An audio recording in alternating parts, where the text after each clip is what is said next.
In this video, I will show you how to deposit an expert option in Nigeria.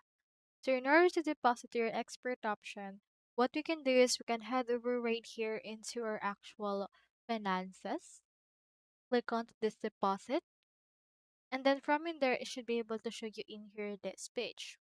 So it will also input right here your country. So if you want to change to another country, head over and click on this change. And then from there, click onto this drop down. Now, search in here for the country that you want to change it. In this case, Nigeria.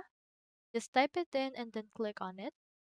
Then after that, you need to confirm your location by your phone number. So input right here your phone number and then request call. And after that, you should be able to switch to Nigeria.